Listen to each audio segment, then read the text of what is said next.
और मुख्यमंत्री योगी आदित्यनाथ का बुलडोजर एक्शन जारी है। योगी सरकार के निर्देश के बाद अवैध निर्माण लगातार हटाए जा रहे हैं। नेपाल सीमा से सटे जिलों के जो अवैध कब्जे हैं उन पे बुलडोजर चलाया जा रहा है, उन्हें ध्वस्त किया जा रहा है और अवैध निर्माण, अवैध धार्मिक जो स्थल है वहां पे भी सख्त कार्रवाई की गई। अतिक्रमण हटाओ अभियान तेज हो रहा है और सीमा क्षेत्र के 15 किलोमीटर दायरे में यह अतिक्रमण हटाया गया।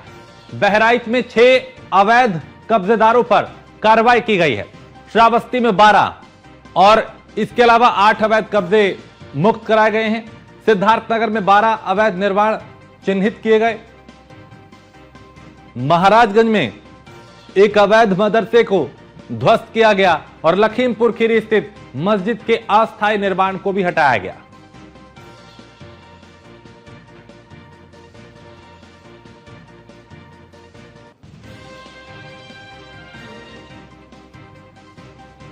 तो बुलडोजर एक्शन लगातार जारी है।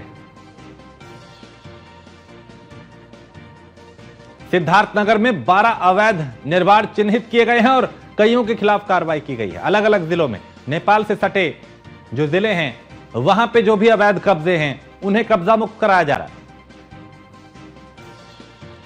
और एसके वाजपेयी लखनऊ से हमारे संवाददाता इस पे और ज्यादा जानकारी के साथ। एसके, बुलडोजर एक्शन लगातार जारी है। नेपाल से सटे जो जिले हैं वहां अवैध कब्जों के खिलाफ ये मुहिम और तेज होती हुई दिखाई दे रही है। बिल्कुल निश्चित तौर पर, क्योंकि अगर हम देखें तो जिस तरीके से बुलडोजर एक्शन लगातार उत्तर प्रदेश के नेपाल से सटे हुए 15 से 20 किलोमीटर की रजद में जो जिले आ रहे हैं, जो जगह आ रही है, वहां पर लगातार जारी है। हालांकि ये एक्शन पिछले 3-4 दिनों से लगातार चल रहा है, क्योंकि जिस तरीके से पाकिस्तान जो कहीं न कहीं सहायतित जो आतंकवाद है उसकी घटना तस्वीरें हुई, उसके बाद ही उत्तर प्रदेश में इस तरीके का एक्शन शुरू हुआ। हालांकि केंद्रीय गृह मंत्रालय की तरफ से निर्देश दिए गए थे कि जो भी पाकिस्तानी नागरिक है वो भारत से बाहर किए जाए, उनको उत्तर प्रदेश में बाहर किया है। लगातार कोई भी संदिग्ध गतिविधियां उत्तर प्रदेश के किसी भी जिले में न हो सके, खासतौर पर जो अंतर्राष्ट्रीय नेपाल सीमा है वहां पर इस तरीके की गतिविधियां न हो सके, इसको लेकर इस तरीके का एक्शन लगातार लिया जा रहा है। चाहे वो बलरामपुर हो, बहराइच हो, श्रावस्ती हो, महाराजगंज हो, देवरिया हो या फिर सिद्धार्थनगर हो, गोरखपुर हो, ये जो जिले नेपाल सीमा के आसपास है वहां पर लगातार एक्शन सरकार की तरफ से लिया जा रहा है। हालांकि लगातार बुलडोजर कार्रवाई हो रही है। लगातार ऐसे जो निर्माण है जो कि अवैध तरीके से है, सरकार की जमीन पर है या नो मैंस लैंड में है, वहां पर लगातार सरकार बुलडोजर एक्शन कर रही है। क्योंकि ऐसे संदिग्धों को लेकर जो भी उत्तर प्रदेश पुलिस और इंटेलिजेंस के पास है उसके बाद से इस तरीके की कार्रवाई की जा रही है, जिसमें बड़े पैमाने पर अवैध रूप से बने मदरसे या फिर जो अस्थायी तौर पर मस्जिदें बना दी गई थी उनको भी इस कार्रवाई के दौरान हटाया जा रहा है। निश्चित तौर पर ये एक्शन लगातार जारी है। आप देखेंगे सबसे ज्यादा 119 से ज्यादा 119 से ज्यादा अवैध निर्माण श्रावस्ती में हटाए गए हैं। हालांकि इसके अलावा बहराइच में भी बड़े पैमाने पर जहां करीब 20 से ज्यादा अवैध निर्माणों पर बुलडोजर चला है। उसके अलावा चाहे वो सिद्धार्थनगर हो या महाराजगंज हो, बलरामपुर हो, सभी जिलों में जो नेपाल सीमा के 20 से 25 किलोमीटर की रेंज में है उन सभी पर इस तरीके का एक्शन लगातार जारी है।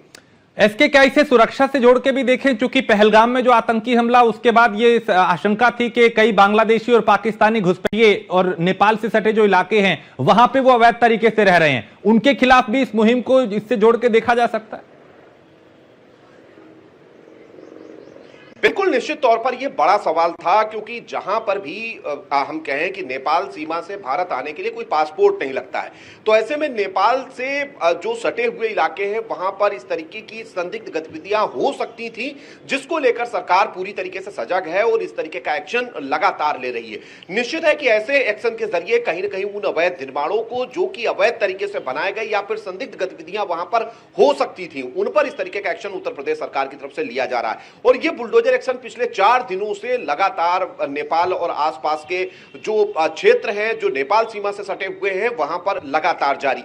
हालांकि सरकार उनको लगातार खाली करा रही है और ऐसे लोगों का भी चिन्हीकरण कर रही है जो इन अवैध निर्माणों में बसे हुए थे या रह रहे थे या अवैध रूप से कोई संस्था संचालित कर रहे थे। ठीक है, बहुत शुक्रिया इसके इस तमाम जानकारी के लिए। तो लगातार बुलडोजर एक्शन जो है वो जारी है। नेपाल से सटे जिलों में लगातार अवैध अतिक्रमण के खिलाफ अभियान चल रहा है और जमीनों को कब्जा मुक्त कराया जा रहा है। सीमा क्षेत्र के 15 किलोमीटर के दायरे में ये अभियान चल रहा है।